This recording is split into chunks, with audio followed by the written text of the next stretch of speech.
Boa noite, Hortolândia. Mais uma vez está começando o programa Voz da Mente. É um prazer estar aqui novamente com vocês. Voz da Mente é apresentado pela TV Interação e transmitido também pelo portal Hortolândia. Hoje nós estamos aqui com o Dr. Otávio. É um prazer estar aqui falando de saúde mental com essa população novamente. Gostaria que você se apresentasse para os hortolandenses que estão nos assistindo agora, explicando quem é você. Tá bom. Oi, pessoal. Me chamo Otávio Coutrin, eu sou médico, sou especializado em psiquiatria, tenho 2 subespecializações, uma em transtorno de humor, álcool e droga e também psicotrópicos. E você atende aqui em Hortolândia, não é isso? Atendo tanto na rede pública, no SUS, ali o pessoal do Amanda me conhece bastante, tanto no Amanda 1, Amanda 2 e também na parte particular também. Sim, esse do Amanda 2 eu não conhecia, do Amanda, né? Eu achei Isso. que eu te conheço só lá da clínica. Também. Gente, eu vou puxar a sardinha aqui, porque eu chamei o Dr. Otávio, porque eu conheci o trabalho dele. No início da pandemia, eu precisei levar meus 2 filhos lá e eu fiquei apaixonada, foi pela sua consulta, eu vou falar. Porque a consulta foi uma consulta demorada, foi uma consulta que eu me senti ouvida, tanto a mim quanto aos meus filhos, e eles saíram de lá felizes também. Que bom, fico feliz. Quando a gente encontra um bom profissional, assim, a gente gosta de compartilhar com as pessoas, né, informações. Mas vamos lá, doutor. Hoje eu já queria começar assim. Você sente diferença no atendimento antes e pós-pandemia? Bastante. Eu acho que a diferença aí que você vê, parece que as pessoas ficaram mais carentes. Carente de contato, porque eu acho que a pandemia o que na verdade fez foi apenas evidenciar aquilo que já existia. E hoje é bem assim, parece que as pessoas querem mais tempo, mais conversar mais, se expressar mais, dizer o que está sentindo, e parece que estava preso. E é isso que eu vejo que a pandemia fez. Sim. E por isso que eu te procurei, né? Porque é ouvido. E eu costumo brincar, quando eu dou palestra, alguma coisa, eu brinco com as pessoas. A natureza deu pra gente uma boca e 2 ouvidos. Pra gente falar metade e ouvir o dobro, né? Sim. Mas as pessoas são carentes de ser ouvidas, né? Isso. E eu acho que o problema de tudo isso é que, na real, o problema é que hoje, às vezes as pessoas, muitas vezes, elas até têm pessoas ao redor. Mas às vezes são coisas tão superficiais, que são contatos tão superficiais que a pessoa não consegue ser quem realmente ela é, falar o que ela realmente gostaria de falar. Ela não consegue se abrir, na real. É isso que acontece. As pessoas elas ficam com receio muitas vezes de uma crítica, de alguém falar mal, de uma gracinha. Sim. E aí começa a se fechar cada vez mais. E aí perde muito do contato, tanto o ouvinte, né, quanto a pessoa que está falando, porque hoje eu brinco que a nossa sociedade, eu não sei se você concorda comigo, parece uma competição de problema. Um fala, nossa, meu braço quebrou, outro fala assim, nossa, eu sei bem o que é isso, eu quebrei as 2 pernas. Antes da pessoa começar a desenvolver o que ela tá falando, o outro já vem com um problema maior e vira aquela gincana, né? Vamos ver quem tem um maior problema. Isso mesmo, mas eu vejo também por aquele lado assim, ó, a vida na real é resolver problemas, né? Sim. E quando uma pessoa fala de um problema dela e a outra fala de um outro problema, na verdade eu vejo como se for como 2 pessoas, que as 2 têm problemas, mas só que uma quer ser vista mais do que a outra, e para isso coloca como se fosse, se o meu for maior, for de uma magnitude mais escrachada, talvez a pessoa me dê mais atenção primeiro do que esta. Então assim, mas em relação a problemas, todos têm problemas. E depende muito, é algo pessoal, porque às vezes o meu problema você não vai entender porque é meu, né? E aquilo que é problema para mim, para você seria algo efêmero e passageiro. Sim. E olha quanto é tão interessante isso, porque a gente vê que todo mundo tem problema, todas as pessoas precisam de ajuda e as pessoas fogem dos profissionais da saúde mental, né? Não preciso, vai no último caso. Você percebe isso, logicamente, né, no consultório? Sim, principalmente relacionado a homem, né? Mulher, ela, a parte fisiológica da mulher, ela fala mais, ela sente mais, as sensações parecem que são mais afloradas. Então, É difícil, antigamente era mais, hoje existe uma desmistificação maior disso, né? Eu vejo que as pessoas estão tendendo a procurar mais, e isso, primeiro por um motivo, na rede pública já tem acesso. Então, por exemplo, hoje, quando eu atendo no posto, tem muito acesso, as pessoas já vão lá e já aquele preconceito já diminui. Sim. Mas só que ainda existe, por quê? Porque problemas mentais, por não ser algo visível, não ser algo aquilo que ninguém está vendo, muitas vezes passa por frescura. Sim. E ninguém quer se colocado como aquela pessoa que ele é fresco, não sabe, é todo fraquinho, não consegue nada disso. E isso aumenta quando é relacionado ao homem. Porque o homem tem aquela sensação, poxa, eu sou forte, eu não posso chorar, eu não posso sentir nada disso. Então ele fica mais distante, mas assim, aos poucos está aumentando essa procura, mas ainda é bem lento. Sim, é muito aquém do que a população necessita, né, de buscar ajuda. E existe um preconceito grande, é como se buscou um profissional da saúde mental, tá louco. Eu ouço isso, inclusive dos meus pacientes, às vezes eu falo assim, precisa verificar com um psiquiatra, né? Precisa verificar, eu quero que a pessoa vai fazer uma consulta. Não, doutora, não vai precisar. Não, tem fé em Deus que não vai precisar. Você já ouviu isso, com certeza. Já. E essa questão, assim, de loucura, muitas vezes é o simples fato da pessoa não conseguir resolver o problema. E eu acho que o profissional habilitado, ele não é que ele vai resolver, mas ele vai te mostrar, vai por ali, faz desse jeito, que aí as coisas ficam mais facilitadas e chega a uma resolução mais rápida. Sim. E nesse movimento, nesse público agora no pós-pandemia, aumentando no consultório, você tem observado uma faixa etária nova, ou tá igual, ou aumentou de forma geral? De forma geral teve um aumento, mas só que o que evidenciou-se? Existe hoje muito uma questão de adolescentes muito ansiosos, né? Porque a pandemia ela trouxe uma questão de insegurança, ela evidenciou a insegurança de que não é porque eu estou em um país, eu estou em uma escola que do nada uma coisa invisível pode parar, e mostrou que parou, o mundo parou. Então esses jovens, esses adolescentes, jovens, até adultos jovens, eles se mostraram bem ansiosos quanto a como é que vai ser o futuro. Sabe? Parece que tudo parou, então como é que vai ser? Parece que não tem mais planejamento, porque cada dia era um dia. Então isso aumentou. Mas não só essa classe. Então essa primeira classe aí de adolescentes, juvenis, adolescentes, jovens, adultos, sim. E a outra classe também que aumentou foi pessoas idosas. Por quê? Ela é uma classe de risco, né? Então, eles, acima de todos, eles que tinham que se prevenir, tanto que as vacinas primeiros foram para os idosos, tudo foi para ele. Então, o idoso, ele já não tem aquela atividade, já está mais aposentado, então, às vezes, a única passeio era ir na casa da família, ir no mercado, aquilo distraía. E agora, quando tirou aquele idoso do cotidiano dele, ele ficou mais deprimido, muito ansioso, o nível de insônia aumentou. Por quê? Só por se sentir agora sozinho e isolado. E você tem observado alguma doença mais predominante? Aumentou tudo? Como que tá? Não, eu acho assim, primeiro o Brasil é o país que mais tem um nível de ansiedade exacerbado, e isso aumentou demais. E não que, já deixando claro assim pro pessoal de casa e também aqui, não é errado ter ansiedade, o problema é você viver ansioso. Isso que gera o transtorno de ansiedade. Então isso aumentou muito. Por quê? Porque as pessoas elas não passaram a não ter mais o controle daquilo que eles achavam que tinham controle, né? E a ansiedade no trabalho, em casa, e outra coisa que gerou muito essa ansiedade. Antigamente, o homem saía para trabalhar, a mulher ia trabalhar e se encontravam no final da tarde, no começo da noite, os dois super cansados, e aí conversavam um pouquinho e ia dormir. Mas só que agora, com trabalho em casa, filho em casa, o que necessitou-se? Relacionamento.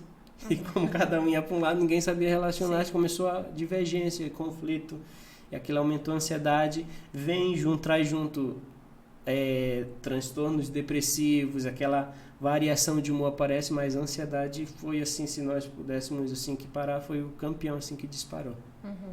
Eu tenho observado também, junto com a ansiedade vem a síndrome do pânico, fobia social, né? As pessoas estão ansiosas e elas não têm uma explicação lógica para aquilo que está acontecendo, né? Então, entre os adolescentes também, automutilação, e isso com certeza tem observado no seu consultório também. Sim, sim.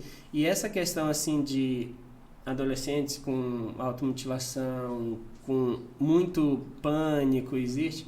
Sim, existe. Mas só que hoje o que você acaba vendo é uma mistura de transtornos. Aí vem a ansiedade, depressão vem junto, vem aquela fobia, vem aquele medo incontrolável, ou seja, parece que houve uma miscelânea de transtorno que a pessoa não entende mais nem quem é ela. Tipo, era uma pessoa que parecia aparentemente estava sã e de repente começou, em um momento só, a desenvolver todos os transtornos. E como que você, para as pessoas que estão nos ouvindo agora, como você diria para eles assim, quando buscar um psiquiatra? Toda vez que eu tenho uma vida, a vida está normal, tranquila, toda vez que a minha qualidade de vida é modificada, aí eu tenho que procurar. Às vezes, e eu falo assim, parte mental, ela precisa de uma multitarefa, são vários profissionais. Sim. Então, assim, às vezes uma terapia já vai te ajudar. Então, poxa, olha, eu estou assim, eu estou com medo, com dificuldade disso. Opa, uma terapia já vai te ajudar. Ah, mas agora eu já estou com pensamentos de morte acelerados, está me deixando, eu não estou conseguindo dormir, estou acordando irritado. Ou seja, toda vez que a minha qualidade de vida é modificada, eu preciso procurar um profissional de saúde. Sim. E às vezes os meus clientes falam, precisa ir com um psiquiatra, né, para verificar. E eles falam assim, um psiquiatra vai só me passar remédio. Eu ouço isso todo dia, né? Só vai me passar remédio. E eu não quero tomar medicação. Você também provavelmente tem paciente resistente a tomar medicação. Sim. O que eu sempre falo é, você já imaginou quantos anos de estudo um medicamento tem até chegar até você? Sim. Primeiro, tem o psiquiatra vai te indicar, ele estudou muitos anos. Sim. O farmacêutico estudou muitos anos para criar muitos anos de estudo para te dar uma qualidade de vida melhor. E você recusa o medicamento. Como que você contorna isso no consultório? Eu acredito que o medicamento ele trata sintomas. Sintomas, ou seja, a pessoa não está dormindo, ele vai tratar esse sintoma da insônia, esse sintoma da ansiedade, mas sempre por trás tem uma causa. Às vezes são traumas, às vezes são circunstâncias que aconteceu ou está acontecendo na vida. Então, assim, quando o paciente chega para mim e fala assim, olha, eu não gostaria de medicação, eu acho que eu primeiramente eu respeito, mas eu vou explicar o que essa medicação vai trazer de benefício para tratar os sintomas naquele momento, aquilo que está agudo, aquilo naquela hora que está prejudicando. Mas em nenhum momento é algo, não, eu vou impor. Não, o paciente tem que, tá bom, tem que aceitar. Vou tentar mostrar de todas as formas, cientificamente, mostrando quais os fatores, quais os benefícios esse medicamento vai trazer.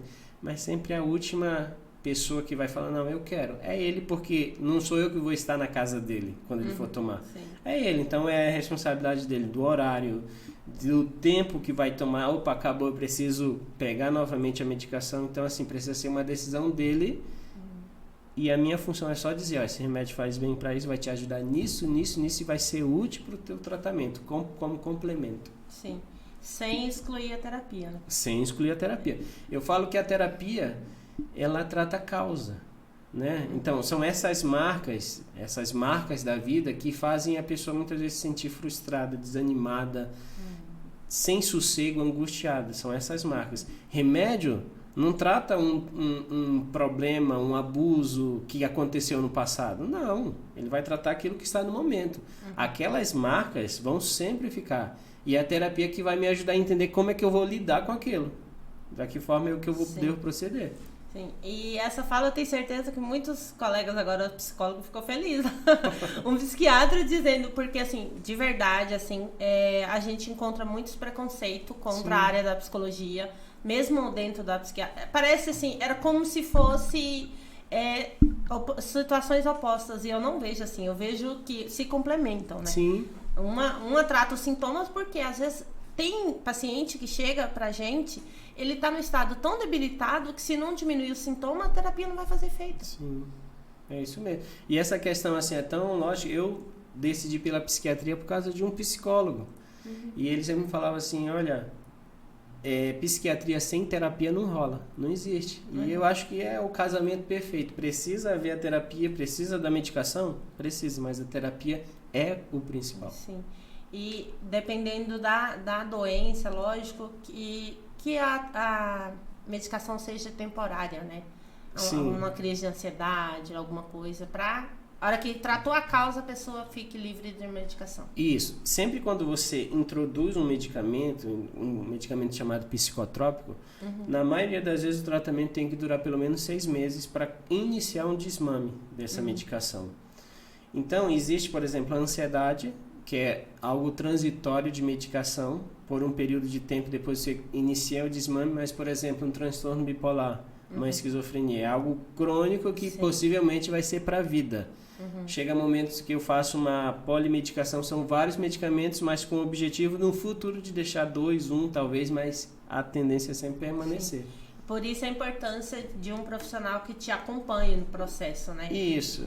Às vezes eu tenho pacientes que trocam muito de médico psiquiatra. É complicado. É complicado porque é lógico que é uma comparação bem esdrúxula, mas assim, é que nem uma pessoa, um construtor que vai fazer a casa. Todo mundo faz lá o reboco lá da casa, mas cada um de uma maneira, né? Então, assim, a mesma coisa é médico, psiquiatra. Sim. Poxa, aquela medicação eu vejo de uma maneira diferente do que o colega vê, então essa troca faz com que o tratamento não vá progredir, fica estagnado, porque eu penso assim, então eu vou entrar com esse medicamento. Aí vem o colega, não, prefiro esse medicamento. Sim. E aí não anda. E a pessoa tá lá, não entende isso, né? O paciente não entende. O médico falou que o outro fez tudo errado. Isso mesmo. Aí fica complicado essa situação. Sim. E como que você tá vendo agora, a gente comentou superficialmente os estudantes, né? Adolescente e tal. O que tem acontecido, alguns professores têm chegado até mim falando sobre uma ansiedade, eles falaram assim, um surto coletivo, né? Alguém começa a chorar, o outro começa a chorar, o outro também, e isso está muito frequente nas escolas, tá preocupando professores. Como que você enxerga isso? Então, essa questão, assim, primeiro, tem um ditado que eu acho muito interessante que diz assim, me diga quem tu anda que eu direi quem tu és. Eu acho esse ditado muito interessante. Porque o meio me influencia. Eu sou influenciado pelo meio. E quando você pega na fisiologia, você pega o cérebro, a neurofisiologia, você vai ver que um lóbulo ele espelha o outro. E isso é algo que acontece o quê? Quando as pessoas, os estudantes vieram para a sala, primeiro, eles passaram praticamente 1 ano sem aquele contato. Praticamente 2 anos. Praticamente 2 anos. 2 anos. E isso fez o quê? Com que muitas coisas diminuíssem, sensibilidade, afeição, afeto, tudo isso diminuiu. Quando eles voltaram, passaram a ser cobrado como era antes, viram que as mudanças ocorreram porque, você viu que ele cresceu, o cabelo mudou. Então, expectativas foram criadas, né? Mas agora, aquele tempo que ele ficou em casa, ele não tinha compromisso com o próximo, em relação ao quê? Ele não tinha como se sociabilizar.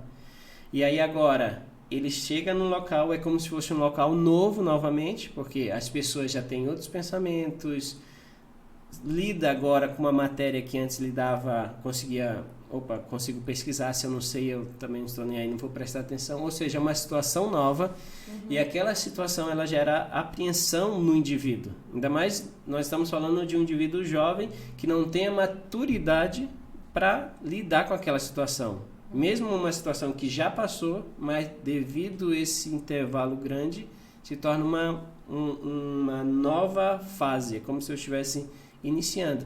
E aí um chora, o outro chora, Um se sente mal, o outro se sente mal. Parece que agora o não me toque fica mais evidente, sabe? Aquele medo, aquela desconfiança de tudo e de todos, e aí esse é o complicador que gera ansiedade. E também tem tanta emoção reprimida, né? Imagina assim, tem tanta emoção reprimida, mas eu não posso manifestar. Então aí, quando alguém tá manifestando, então aqui pode. Aqui pode. Então vamos chorar todo mundo. Sim. Isso é evidente que até poucos dias em uma escola, pessoas, uma turma teve crise de ansiedade. Sim, que saiu de SAMU, né? Eu vi a reportagem. Isso mesmo. Precisou da SAMU e resolver ajudar. E assim, aquela lá saiu reportagem, mas aqui já aconteceu. Uma escola do Amanda, uma escola de Santa Rita, comentaram mesmo. Não precisou chamar o SAMU, mas teve crise de choro entre eles, todo mundo chorando de repente. É algo que, como você disse, aquele foi evidenciado, né? Mas Sim. é algo que é generalizado, Já né? tá corriqueiro, infelizmente. E doutor, como que você lida com a expressão, assim, o jeito que as pessoas lidam com a saúde mental como se não fosse necessário? Eu costumo dizer, gente, saúde mental salva vidas. E às vezes eu lido com pais que falam assim, ela só quer chamar atenção. Tá se cortando para chamar atenção, tá escrevendo carta de suicídio para chamar atenção. Então, eu parto daquele princípio que primeiro ninguém quer morrer, todo mundo quer ter vida. Sim. E também eu entendo que quando uma criança, que mesmo sendo 13 anos, acaba sendo uma criança, 14 anos, que está trazendo problema, é que ela enfrenta algum problema. E muitas vezes esse problema ele não é compreendido pelos pais. Por quê? Porque não existe uma relação próxima, sabe? O pai e a mãe só vê como principal. Filho, você tem que fazer isso, aquilo. Mas parece que não entende, o filho não se sente compreendido.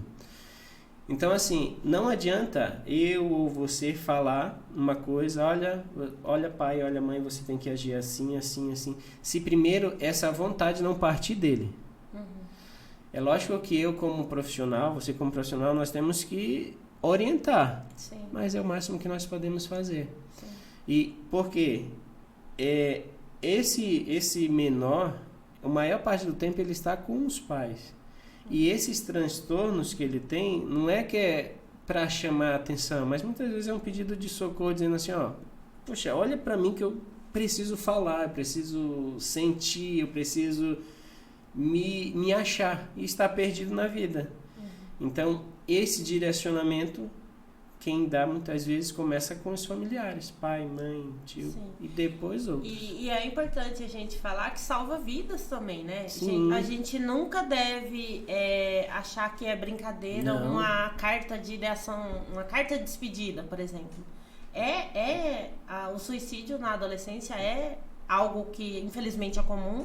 E a gente precisa olhar para isso. Né? Isso. E se você pegar dados da Organização Mundial de Saúde, a cada 25 segundos uma pessoa se suicida, independente da faixa etária. Quando você traz isso pro adolescente, isso aí aumenta um pouquinho em 50 segundos.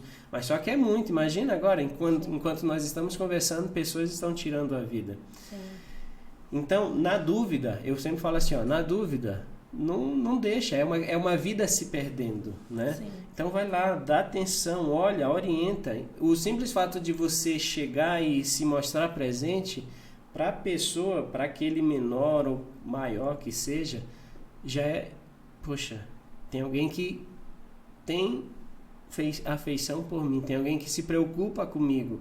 Ou seja, ninguém quer morrer, que nem eu te falei, mas só que a pessoa quer tirar aquela dor que está, aquela sensação de angústia. Então, como ela não consegue arrancar aquilo do peito, ela acha, não, se eu tirar minha vida vai acabar com tudo. E na real até acaba, mas só que acaba também com aqueles que ficam ao redor e que antes não entendiam. E passam a sofrer e não tem mais o que fazer. Às vezes dá tristeza a gente ver o adolescente. Como eu sou bastante presente nas redes sociais, às vezes eu recebo mensagem de adolescente pedindo socorro e eu falo, eu não posso te atender sem os pais saberem, né? Sim. E meus pais não acreditam nisso, meus pais não querem conversa com esse tipo de profissional. Isso, mas isso parte muito também questão cultural, né? Você vê que quando nós voltamos lá para o tempo da nossa infância, tinha muitas coisas que naquele tempo era permitido, era tido como normal. Hoje, com a evolução das coisas, já é visto como algo não tão legal. E esses pais, muitas vezes esses pais foram criados nessa cultura. Sim. Então eles acabam não entendendo, às vezes, opa, eu não estudei isso, eu não entendo porque eu não aceito, eu vim de uma família que o pensamento é outro, muitas vezes parte religiosa também afeta. Então são diversos fatores que fazem o adolescente, a criança, não ser compreendida pelos pais, por muitas vezes algo cultural. E esse é o complicador, porque algo cultural às vezes é difícil de lidar, e para acontecer uma mudança o indivíduo precisa querer e permitir. Sim. E algo que eu sempre falo para os meus pacientes, e eu gostaria que você confirmasse aqui, é o estado depressivo. A gente está falando dessas emoções. O estado depressivo, muito tempo, quanto mais tempo ficar, mais difícil é para sair. Isso aí. Porque pode causar transtorno, principalmente na adolescência. Isso aí. Lembrando que o quê? Se nós pegarmos o conceito de depressão e minimizarmos ele, a gente pode definir como uma tristeza desmotivada. Eu não tenho motivo para ter essa tristeza, mas eu estou triste, desmotivado, aquela melancolia profunda. E nenhuma depressão maior, que é chamado, ou seja, esse estado depressivo ele vai desde a depressão menor, que é antigamente chamada de distimia, até a depressão maior, né? Que alguns chamam de depressão verdadeira.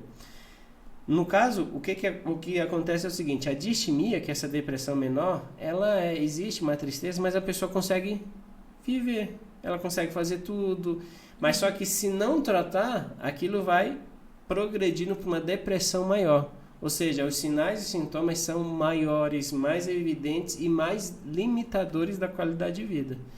Então, assim, se eu posso tratar no início, ótimo, é muito melhor, muito mais eficaz.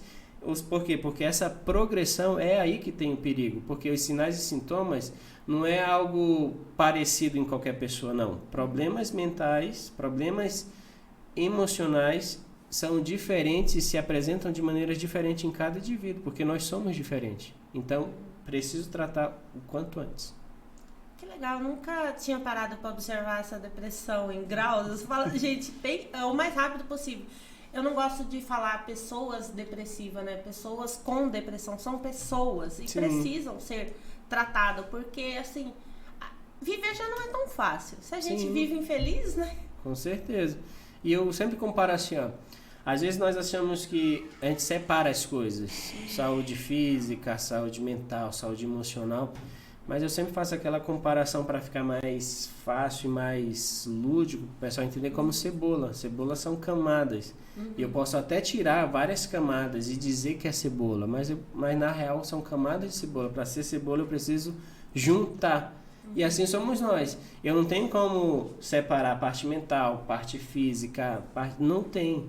É tudo uma coisa e tudo está ligado, ou seja, é por isso que um exemplo bem claro são as doenças psicossomáticas, que elas começam aqui, mas elas vão mostrar-se na nossa parte física, ou seja, uma coisa está interligada à outra. É isso que a pessoa precisa entender, pai, mãe, todos nós precisamos entender que o ser humano é um ser integral. Sim. E precisa ser tratado como um todo. E para explicar para quem não conhece, um exemplo de uma doença psicossomática, uma psoríase, por exemplo, né? Psoríase, artrite reumatoide, lúpus, muitas delas. Então a pessoa às vezes chega lá no médico e o médico faz toda a análise e fala para a pessoa assim: você não tem nada, vai procurar um psicólogo.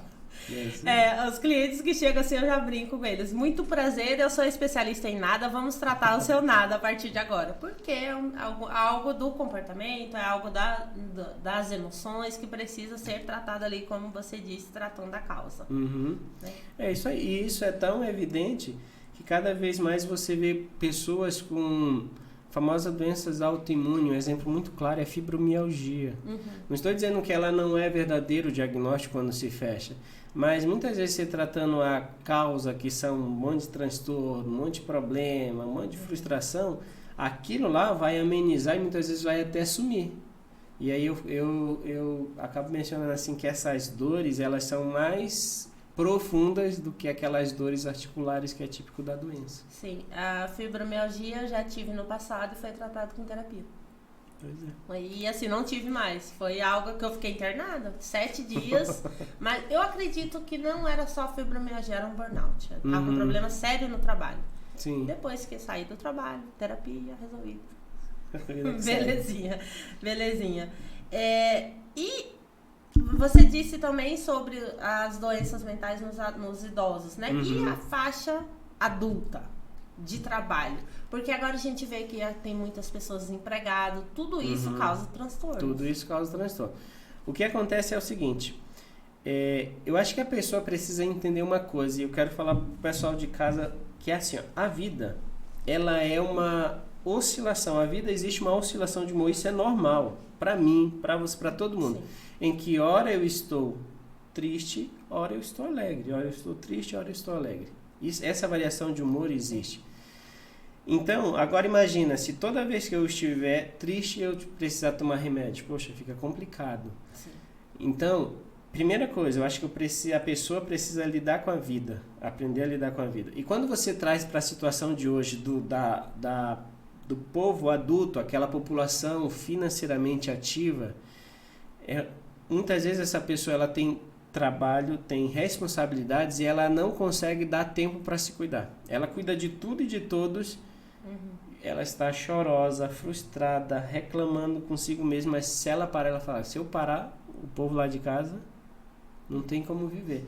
Então, muitas vezes é uma classe subdiagnosticada. Por quê? Primeiro, olha, se eu faltar no meu trabalho, eu posso sair. Tem tantas pessoas desempregadas, se eu faltar, começar a faltar. Sim. Então, é aquela pessoa que ela começa a ter aquela ansiedade associada com parte depressiva, com transtorno depressivo. Muitas vezes se sente pressionada no ambiente de trabalho, não consegue dormir direito. Poxa, quantas vezes tantas pessoas chegam e falam assim, cara, eu não consigo dormir, se eu durmo 2 horas à noite é muito. E aí no outro dia eu tenho que trabalhar e eu acordo irritado. E não é que a irritação é um problema. Existe problema mental que traz irritação, sim, mas o simples fato de não dormir já faz a pessoa ficar irritada. Então, assim, essa classe é uma classe, eu vejo que é uma classe que sofre mais. Por quê? Ela não tem muito tempo para ser tratada. E assim ela acaba não procurando. E outra coisa que eu vejo hoje no dia, existe uma coisa assim que eu quero até falar pro pessoal assim, que é complicado. Quando você, por exemplo, você já passou comigo. Quando eu atendo no público, a consulta dura 20 minutos. Eu não consigo dar aquele tempo que a pessoa precisa. Mas só que é o sistema único. É assim que funciona. Então, se a pessoa vai, vamos supor, um adulto vai lá, poxa, em 20 minutos, o que eu vou conseguir falar para ele? Como é que ele vai conseguir entender os meus motivos? E aí acaba não indo, e acaba ficando uma classe subdiagnosticada que sofre. E aí ou prefere tratar o filho que está ruim, ou o pai e a mãe que também está ruim do que se tratar. E aí sofre calado. E eu falo sempre, eu atendo principalmente mulheres no consultório, e às vezes algumas chegam assim, ô Lu, eu quero que você trate a minha filha, o meu filho, se trata a criança também. Geralmente eu não gosto de atender crianças, prefiro atender as mulheres, mas eu falo para elas o seguinte, eu nunca vi um filho feliz de mãe infeliz. Sim. Tem que tratar você. Tem que ser você estar bem para que consiga tratar dos seus filhos. Isso é tão verdade que eu só posso dar aquilo que eu tenho. Ou seja, se eu estou infeliz, como é que eu vou querer que o outro seja feliz? Se eu fico mal-humorado, se eu respondo de maneira áspera, se eu não abraço, se eu não vou dar um sorriso. Ou seja, meu jeito de ser vai passar para os outros que estão ao meu redor. E aí entra naquele outro dizendo assim que ele dizer que diz me diga com quem tu anda que eu direi quem tu é. Se eu ando com alguém infeliz, eu vou acabar sendo infeliz. Então uma coisa puxa a outra. E a mãe tem muito costume de fazer isso, as mães, né? Meu filho em primeiro lugar. Eu falo assim, você quer que o seu filho também se coloque em primeiro lugar? Coloque você, seja você o exemplo. Sim. Cuidar da saúde mental. Isso é importante porque... um exemplo que nós vemos claro é quando você vai lá no avião e aí a aeromoça ela vai ensinar como se portar caso haja uma situação de acidente. Sim. E aí ela fala assim, caindo as máscaras, primeiro coloque em você. Sim. E depois nos outros. Ou seja, por quê? Para o outro estar bem, eu preciso estar bem para ajudá-lo. Sim, porque uma mãe que tem ansiedade vai passar essa ansiedade para o filho, que ele está olhando. Os filhos estão nos lendo o tempo todo, Isso, né? além de passar com exemplo, o filho está olhando, ela passa nas situações, parece que ela está sempre acelerada, o filho vai ser acelerado. Olha, vai, corre, faz isso, não sei. O menino, você tá... E aí ela começa a falar, ela começa a colocar aquela situação. Ah, não, mas meu filho é ansioso, hein? Tudo o filho nem sabe o que é. E aí você vai perguntar, o que é que você tem, filho? Ah, eu sou ansioso. Por quê? Não sei, mamãe falou. Então, eu tenho um caso assim que eu conheci, né? A mãe é hipocondríaca. A criança de 3 anos com hipocondria. E ela queria tratar a criança. Tem que ser ela, porque eu já levei em todo médico possível, já fez todos os exames, o médico falou pra eu ir procurar um psicólogo pra ela. Mas na verdade a mãe também era igualzinha. Tem que tratar. Tem que tratar e tem que... Além de tratar, o mais difícil de tratar é fazer a pessoa aceitar que ela precisa de tratamento. Esse eu acho que é a maior dificuldade. Sim, e vamos comentar um pouco sobre a pandemia. Na mensagem você disse que está mudando o termo, né? Isso. Pandemia para endemia. Endemia. A pandemia, o termo diz pandemia é algo emergencial, tá? E que espera-se que seja por um tempo determinado. Sim. Quando você passa uma situação para endemia, uma situação endêmica, quer dizer que aquilo vai durar para sempre. Ou seja, eu vou ter que me readaptar a viver. Ou seja, vai ser sempre que nem gripe. Antes, quando não tinha gripe, vinha em momentos únicos, aquilo era uma pandemia. Por que pandemia? Porque se espalhou, né? E aí eu dava vacina. Agora não. Hoje você vê a gripe o quê? Todo ano eu tenho que tomar vacina. Então é algo endêmico que já é normal. Já se tornou algo corriqueiro. Assim é o que se espera hoje da Covid. Ou seja, todas aquelas medidas de segurança, elas não tem que ser só naquele momento. Olha, agora a vida você tem que lavar a mão, você tem que passar álcool, evitar o contato, foi espirrar, coloca os braços. Sim. Então virou uma situação endêmica. E o Covid, ele trouxe uma endemia também, além da endemia do Covid, trouxe uma endemia de evidenciar os problemas mentais. Ou seja, quando você pegava 10 anos atrás, eles falavam assim, olha, em 2020, 2021, a depressão ela vai ser a segunda causa de afastamento do trabalho. E essa pandemia, ela acelerou isso. Ela acelerou esse processo. Ou seja, aquilo que era para ser 2021 a 2025, já começou em 2019, com o início da pandemia. E hoje você... Eu quero explicar primeiro, antes de ir para a próxima pergunta, a questão da endemia. Já é um termo usado? Vai ser usado? Como que é? É um termo que já está, em alguns locais já estão se discutindo para usar. Ah, tá. Então, assim, aqui no Brasil, tem alguns estados que já estão discutindo. O nosso estado é que já está discutindo para isso ser endemia, tá? Mas isso precisa partir do governo federal, que também já está estudando, e o ministro da Saúde ele já se pronunciou com essa fala de que vai ser considerado uma endemia. Na prática muda o quê? Muda que você não precisa ter todas aquelas precauções de isolamento. Você vai ter que, dependendo do local, eu vou ter que estar em máscara, por exemplo, em locais de saúde. Mesmo estando liberada a máscara, eu preciso estar de máscara. Em alguns locais somente específicos, mas eu sempre em todo local vai ter que ter agora o gelzinho. Eu vou lá e vou colocar, evitar contatos, pessoa lá está espirrando, não manda para a escola. O menor está tossindo, não manda para a escola. O tossiu, coloca lá o braço. Então essas medidas de segurança vão ser mais contínuas. E não algo que seja temporário, não, permanente. Permanente. É isso que a endemia ela prega. Esses cuidados têm que ser agora permanentes. Eu acredito que a saúde ganha na questão mais viral, né? Na mudança de hábito. A longo prazo acredito que vai ganhar isso, os hábitos que a gente aprendeu na pandemia. Mas e eu espero que as pessoas olhem com carinho para a saúde mental, né? Para esse cuidado, porque eu acredito que isso evidenciou também, né? As pessoas estavam dentro de casa bem fisicamente, mas com a saúde mental abalada. Eu vejo que a pandemia ela veio para evidenciar essa situação mas ela veio para também mostrar como o ser humano depende do ser humano. O ser humano depende do ser humano. E hoje nós vivemos aquela situação, e a pandemia deixou bem evidenciado, em que a classe baixou demais em relação financeira. Teve uma classe que perdeu poder econômico muito, e poucos subiram absurdamente. E hoje a gente vê que um pensa só em si, não pensa no outro. Fica só, o outro que se dane, que se lixe. E são esses problemas que geram também problemas da cabeça. Porque já teve os problemas do passado, fica sonhando com o futuro, esperando algo melhor, e na real o que vê, o que almeja é somente a tendência em piorar. Então, a pandemia ela nos trouxe isso, essa situação que é necessário pessoas serem humanas. Não só pessoas, indivíduos, mas seja humano, olhe o próximo. Muito bem. Doutor, dá pra gente continuar conversando aqui até amanhã, porque tema tem, assunto tem. Só que a gente não pode deixar a live muito grande, senão as pessoas cansam de lá. Informações importantíssimas que você passou. Gostaria muito de te agradecer, assim, de todo o coração.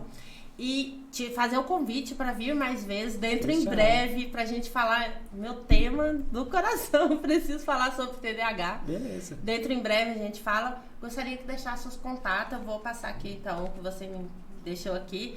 Contato para quem quiser estar agendando a consulta. Se você tem alguma dúvida. E pode ir lá com o Dr. Otávio, que não é assim, só porque vai no psiquiatra já vai sair com receita de medicamento. Não é assim. A consulta com ele, igual eu falei no início, a consulta bem demorada, vai ser bem ouvida. Primeiro vai ouvir e ter clareza dos sintomas para passar uma medicação correta. A clínica Hope Not Worth, o telefone é 99139 4929. 99139 4929. Eles aceitam o WhatsApp? O WhatsApp. Só entrar em contato e mandar o WhatsApp. Só mandar mensagem pelo WhatsApp para a clínica, quiser agendar e falar com o Dr. Otávio, porque as pessoas não precisam ficar sofrendo sozinhas, Não precisam. Eu acho que elas precisam ser felizes e entender que cada dia é um dia. Passado passou, futuro ainda vem, então aproveitar hoje. E saúde mental todos nós precisamos ter. A questão da saúde mental não precisa vergonha. Já passei com ele, passo de novo quantas vezes for preciso. Tem meu psicólogo também. As pessoas acham engraçado, eu psicóloga, tenho psicólogo. Tem a minha psicóloga que me atende. E assim, a gente vai numa busca pela saúde mental melhor, né? Então, quer se despedir, passar seu Instagram? Oi, pessoal, foi um prazer falar com vocês. Vocês me encontram... É mais fácil vocês me encontrarem no YouTube, Dr. Otávio Coutrin. Sempre eu posto vídeos lá. O Instagram está Dr. Otávio Coutrin também. E tiver alguma dúvida, é só colocar lá nos comentários do YouTube, que sempre que possível eu vou responder. Muito obrigada a todos. Tenham todos uma boa noite e até breve.